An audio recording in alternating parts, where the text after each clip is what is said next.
안녕하십니까. 천안TV 시청자 여러분. 최근 서희초등학교 교사의 안타까운 소식이 교권 침해 논란에 우리 사회가 출렁이고 있습니다.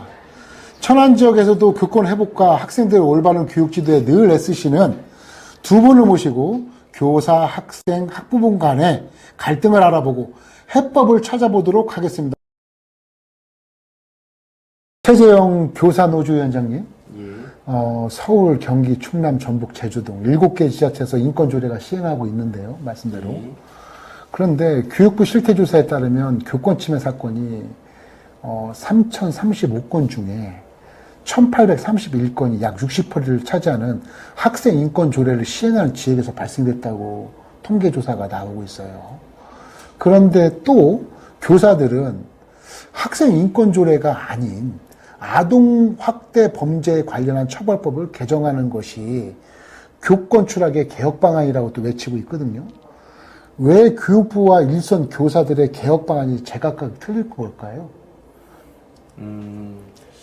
현재 학생 인권 조례를 폐지하거나 개정을 하면 모든 교권 침해가 해결될 것처럼 주장하는 것도 저는 잘못된 접근이라고 봅니다. 학생 인권 조례는 몇 가지 원인 중 하나일 뿐 학생 인권 조례와는 별도로 교권 보호에 대한 상위법이 실효성 있게 제정된다면 학생 인권 조례는 유명무실해질 가능성도 좀 다분하다고 보고요. 또한 찬반을 가지고 정치적인 프레임으로 접근하는 것도 문제 해결에 도움이 되지 않을 것입니다. 학생 인권 조례는 큰 문제가 없는데 학생 인권 조례의 개정 혹은 폐지를 주장하면 혹시나 정치적인 계산이 깔려 있다는 식으로 주장하는 것도 오히려 문제의 본질을 호도하는 정치적 계산일 수 있다고 생각됩니다. 이 문제는 정치적 입장과 유불리를 떠나서 학교 현장의 정상화가 필요하다면 폐지까지는 아니더라도 개정이 고려의 대상으로 올려놓을 수 있지 않을까 하는 생각이 들고요. 그럼 학생 인권 조례가 교권을 침해하느냐 여부 어떻게 생각하세요? 지금 이 교육부의 통계는 교권 침해를 당한 건수를 통계한 것입니다. 그렇죠. 그리고 확정적인 건 아니겠죠. 교보위를 통해서 교권 침해로 판명될 그 건수를 통계화를 한 건데요. 그 통계 자체가 사실 크게 의미가 없습니다. 왜냐하면 충남의 학생 인권 조례는 교사의 정당한 생활지도권 내지는 교육권을 선제적으로 좀 제한해 놓은 그런 측면이 있습니다. 그런데 이 교보위를 통해서 교권 침해로 판명된 건수는 일단 교사들이 교보위를 열려고 하면 지금 상위법인 아동복지법 그리고 아동학대처벌법에 의해서 교사들이 아동학대로 신고당할 그런 염려가 현재 있거든요. 그래서 선생님들이 교보위를 개최하고 싶어도 아동학대법으로 신고당할까봐 개최를 하지 못하고 계십니다. 그런 상황의 통계이기 때문에 교권 침해가 교보위를 통해서 잡힌 이 통계 건수로 그 충남 학생 인권 조례가 제정된 지역에서 교권 침해 건수가 늘었냐 아니면 줄었냐를 그것으로 충남 학생 인권 조례와 이 교권 침해의 어떤 더 상관관계를 통계적으로 내기에는 사실 이거는 그런 부분은 좀 어렵습니다. 근데 이제 실제적으로 아까도 이제 우리 위원장님께서 말씀하실 때 학생 인권 조례에 의해서 아이들이 떠드는 권리, 그리고 학교 내에서 교실 라면을 먹는 권리, 화장실을 가는 권리, 체육 활동할 수 있는 권리, 기타 등등을 얘기했는데 만약에 그것을 전교생 30명, 40명이 다 그렇게 학생 인권 조례를 믿고 그런 식의 행동을 한다면 그 교사 입장에서도 상당한 스트레스로 작용될 것 같기도 하거든요. 그거는 좀 어떻게 바라보시는 거예요? 충남이 이제 2010년도 경기도가 처음 경기도 학생 인권 조례를 제정을 했고 충남은 이제 2020년에 이제 제정을 했습니다. 학생들 그리고 도민들 그리고 교사분들에게 물어보면 충남 학생의 인권 조례에 구체적인 조항을 정확히 아시는 분들이 의외로 이제 많지가 않습니다. 아직 도입된 지 이제 한 3년 남짓 이제 되거든요. 그런데 우리가 아동복지법과 아동학대법이 2014년 9월 28일 날부터 이제 시행이 되기 시작을 했습니다. 지금 10년 남짓 됐었는데요. 그렇군요. 네. 이 아동학대법이 처음에 도입이 됐을 경우에 이렇게 교사들의 어떤 정당한 교육권과 생활지도권을 침해당할 수 있다라고 그 당시에는 심지어 교사들조차 크게 인식을 하지 못했었습니다. 그렇군요. 그런데 점차 이게 이 조례가 3년이 지나서 쭉 진행이 된다면 분명히 교사의 교육권 또 정당한 생활지도의 침해가 될 소지는 다분하다고 봅니다. 현재도 학교에서 이런 일들이 이제 벌어지고 있고요.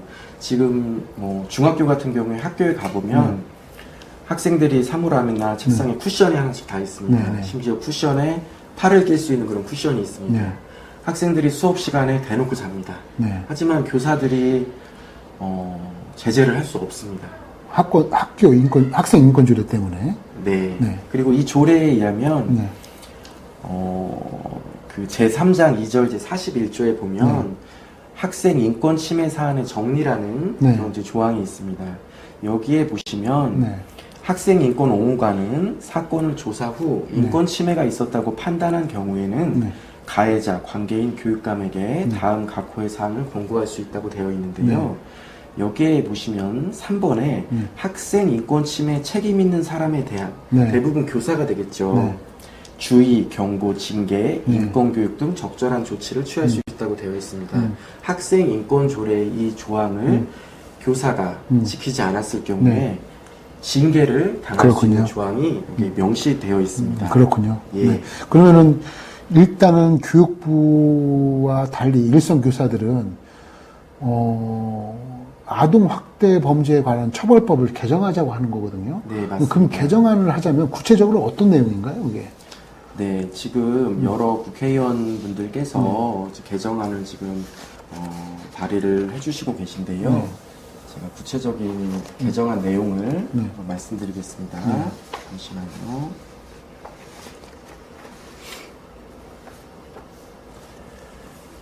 지금 예를 들어서 2023년 5월 11일 날 이태규 의원이 이제 발의한 법안이 있습니다. 여기에 보시면 초중등교육법 제20조 2항에서 교원의 정당한 생활지도에 대해서는 고의 또는 중대한 과실이 없는 한 아동복지법 제17조 3호부터 제6호에 의한 금지행위 위반으로 보지 않는다. 그게 3호법, 그게 뭡니까, 구체적으로?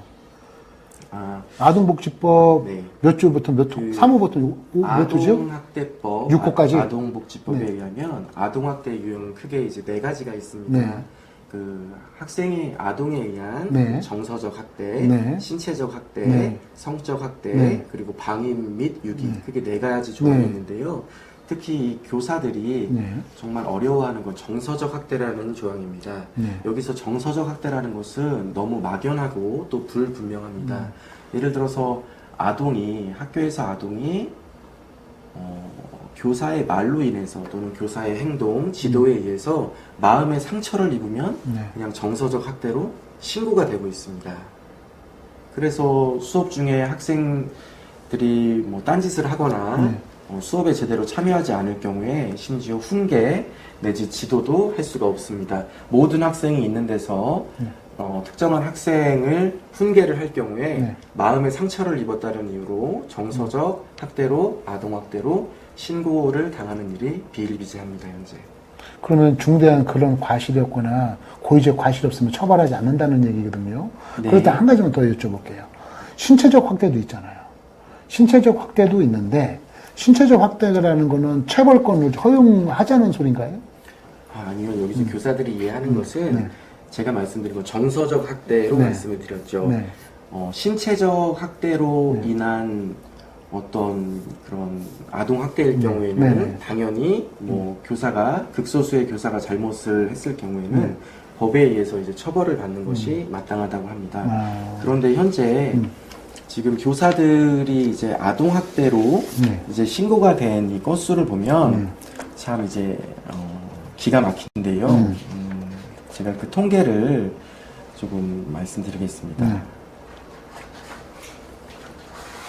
지금 현재 2018년부터 4년간 6,787명의 네.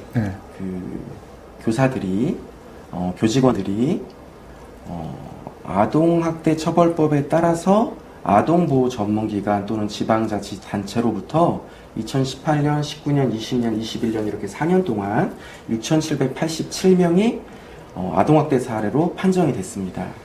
그런데 5,924명, 즉 수사기관에서는 87.2%에 해당하는 5,924명의 교사에 대해서는 수사기관에서는 정식 사건도 하지 않고 종결을 했습니다. 그러니까 한마디로 무혐의 처리했다는 얘기죠? 네. 그리고 6,787건 중 863명만 수사기관에 정식으로 사건을 처리해서 수사를 진행을 했습니다. 네. 그리고 총 6,787명 중에서 110명만 수사 후 형사처벌을 위해 검찰이 최종 기소를 했습니다. 전체 아동학대로 판명된 사례 중에서 무려 1.6%만 현재 최종 기소가 됐습니다. 그렇다고 하면 1.6%도 어떤 전국적으로 1년간에 네. 아동 학대 했다는 그 어떻게 보면 판정이 된 거 아닙니까? 네. 그렇죠? 그렇죠. 그리고 이 중에 110명 중에서 벌금형에 해당하는 약식 기소가 33명, 또 재판에서 6명은 무죄 판결, 네. 그리고 나머지는 재판 진행 중입니다. 저희가 이야기를 하는 것은 네. 교사가 학교에서 정말 극소수의 아동 학대가 벌어졌을 경우에는 마땅히 법에 따라서 처벌을 받는 게 당연하죠. 네. 그런데 무수한 그냥 무고성 아동학대 신고가 이루어지고 있는 이 상위법에 대한 개정을 현재 요구하는 것입니다. 무고성이라고 하면은 아무래도 좀 너무 이제 학부모 입장에서 예. 정서적 확대도 거기에 포함이 되겠죠. 예. 그것도 아동의 어떻게 보면 체벌권으로 보고 있는 거군요. 학부모 입장에서는. 네. 그 정서적 학대가 아까도 말씀드렸듯이 상당히 불분명하고 네. 범위가 명확하지 포괄적이죠. 않기 때문에 네. 그냥 마음의 상처를 입었다고 이거 아동학대 아닌가요? 라고 하면 지금 또 아동학대법에는 그 조항에 그 공공기관의 종사자, 학교의 장이나 또는 그 종사자는 아동학대 사실을 알게 되거나 아니면 의심이 들었을 때 의무적으로 신고를 하도록 되어 있고 또 신고를 하지 않았을 경우에는 1천만 원 이하의 벌금이 이제 부과되게 있습니다. 그래서 학부모님들께서 우리 자녀가 정서적 학대를 지금 당했습니다. 학교에 신고가 이거 되겠죠. 아동학대 아닌가요? 하면 학교의 장은 의무적으로 신고를 할 수밖에 없는 그런 현실이 그런 있군요. 현실입니다. 네, 그래요. 네. 우리 천안사랑 그 어머니의 김현숙 회장님. 예, 예. 네. 그 서희초 교사 외에 지난 6년간 우울증, 조현병, 조울증 등으로 신변 비감 및 정신질환으로 재직 중에 자살한 초등학교 교사가 57명이나 된답니다. 예, 예. 교사가 겪은 모욕, 명예훼손, 교권 침해 수도 초등학생 같은 경우는 1161건, 학부모로부터 75건, 상당한데요. 그래서 아무래도 서희초 교사의 자살의 원인이 이게 제공되지 않았을까? 아니면 거기에 대한 또 개선 방안도 있을까요? 한번 여러 가지 각도에서 포괄적으로 말씀 좀 해주시죠. 예, 예. 네. 나도 이제 직간접 경험을 한 저로서도 그 마음을 헤아릴 수는 없지만 이제 생각을 해봤습니다. 제가 젊었을 때 네. 저희 언니가 운영하는 학원에서 아이들을 지도한 적이 있었거든요. 아, 그랬었구나. 어느 날부터 초등학교 2학년 남학생이 저를 보면 인사도 하지도 않고 아주 가짜는 듯이 이렇게 쳐다보고 또 뭐 질문을 해도 대답도 안 하고 처음에는 그런가 했는데 어느 날부터 이놈이 나를 무시하는구나. 학원은 학생 인권 조례가 없는데. 아니, 애가 받는 이제 그 모멸감이 쟤가 나를 무시하는 거 그 무력감이 굉장히 세지면서 어느 날부터 걔가 너무 미운 거예요. 그래서 그러셨구나. 어느 날 참다 이제 폭발을 해서 네. 저희 언니한테 가서 쟤 자르자. 쟤 자르자. 나 못 살 것 같다. 이렇게 얘기를 한 적이 있어요. 돈보다도 내가 스트레스가 많이 받는다. 쟤 자르자고. 네. 그랬더니 저희 언니 웃으면서 이제 이렇게 저렇게 해라 이제 알려주더라고요. 네. 그래서 결론은 그거더라고요. 걔는 단순하게 이제 그 관심을 받고 싶은 개구장이 초등학생이었고요. 저는 저희 언니 때문에 그 상황을 잘 이겨냈거든요. 네. 근데 이제 제가 이번에 이 질문을 네. 이제 왜 돌아가셨나 보다는 네. 이 선생님은 뭐가 가장 힘들었을까? 이렇게 이제 생각을 해봤어요. 그랬을 때 저는 이제 조직 시스템의 보호를 받지 못한 무력감에 많이 외로웠을 것 같다. 이렇게 말씀을 드리고 싶은데, 이제 업무가 힘든 것, 그리고 학부모들의 갑질 민원은 이것도 포함되겠지만 이 일은 항상 있던 거였어요. 아, 그랬어요? 뭐 학교가 생긴 일에 항상 학부모들의 민원도 있고, 그렇겠죠. 뭐 업무로 힘든 일은 많았을 것 같아요. 항상 있는 일인데, 이제 똑똑하고 바르게 자란 이 새내기 교사는 네. 어떤 상황이 발생하면 조직 시스템이 보호해줄 거다. 이런 믿음이 있었을 것 같아요. 그 믿음에 오류가 생긴 건 아닐지 제가 조심스럽게 이제 말씀을 드려보고요. 좋으신 말씀입니다. 저는 학부모 입장에서 이제 건의를 드리고 싶은 게 학교에 상주하는 이제 상담사나 전문가가 계셔가지고 개선 방향으로 학교 폭력이나 네. 뭐 아니면 학생과 마찰 그리고 수업에 방해하는 등 문제가 생기면 네. 교사가 이제 직접 거기에 개입을 하지 않고 전문가가 이제 나서서 네. 학부모 간 뭐 중재 역할이라든지 아니면 이제 그런 학생들의 사후 교육 아니면 법률까지 맞는 건 어떨지 학폭이 지금 교육청에 이관되었잖아요. 그것처럼 전문가에게 맡기라 이런 말씀을 드리고 싶고 담임선생님은 학폭 전문가도 아니시고요. 담임선생님은 법률 전문가도 아니시거든요. 근데 제가 또 가장 우려되는 게 무슨 일이 생기면 항상 이제 극단적인 방법을 얘기를 하세요. 벌써 이제 민원을 차단하고 그리고 그 챗 대응 방식 얘기가 나오더라고요. 근데 또 하나 꼭 생각을 하셔야 되는 게 소통이 되지 않는 상황을 만드는 게 더 큰 사고를 만든다. 이걸 또 알아주셨으면 좋겠습니다. 알겠습니다. 네, 아주 좋은 말씀 해주셨어요. 저기 우리 최재형 노주위원장님.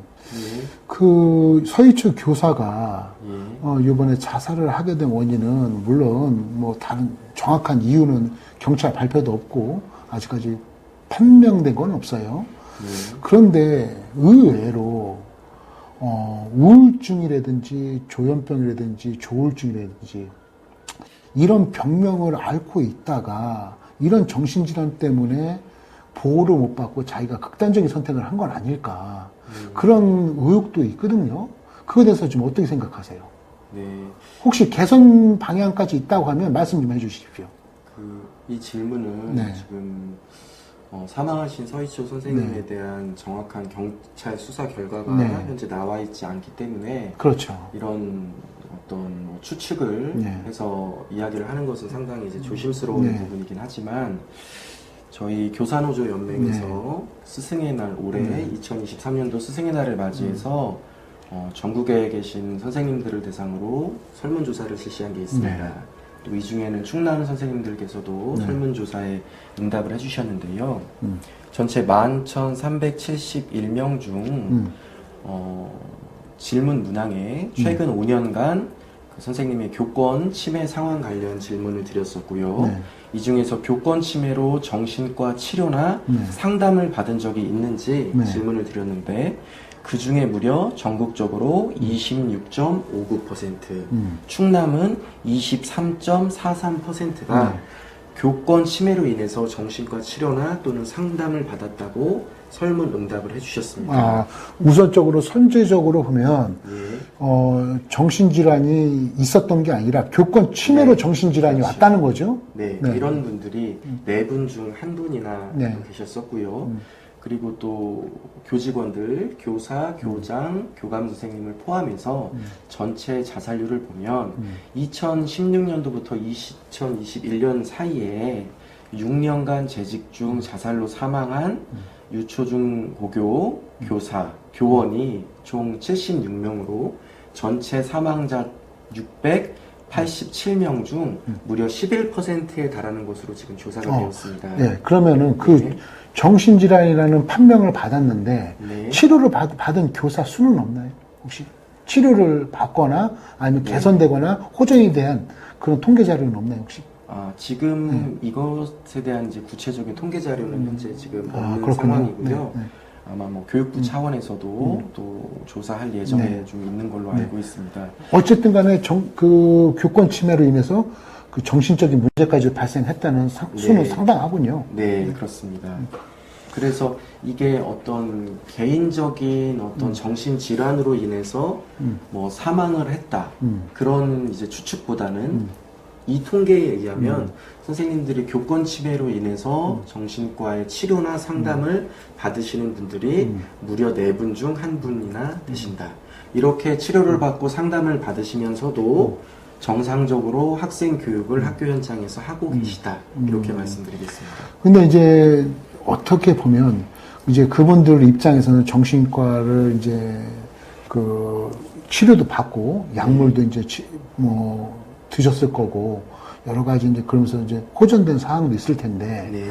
어쨌든 간에 그런 극단적인 선택까지 오기까지는 그 주변 사람들로 인해서 물론 학교의 교권 침해 때문에 모든 게 다 전반적으로 작용됐다는 것보다도 집안에서도 사정이 있을 것이고 또 주변의 관계자들과도 마찰이 있었을 거고 또 여러모로 이제 선후배 관계에서도 뭐 조직사회에서도 또 이렇게 동떨어져 있는 아니면 그 스트레스라든지 기타 등등이 또 작용됐을 거라고 저는 보고 있거든요. 네. 그 무조건 뭐 학부모와 학생들의 교권 침해로 인해 가지고 그게 다 전적으로 그 책임이라고 전가하기보다는 여러 가지 방향성도 찾아볼 필요는 있다고 생각을 해요. 네. 그런데 여기에서 또 한 가지를 제가 또 우리 위원장님께 안 물을 수가 없는 게 네. 지금 그 교권 침해가 됐다고 하는 그 현실, 네. 그 현실에서도 가장 그 교권 침해가 심각하다고 생각하는 거 한 가지. 학부모냐, 학생이냐, 아니면 학교의 조직 생활이냐 등 있을 거란 말이죠. 거기에 대해서 한 말씀 해주시죠.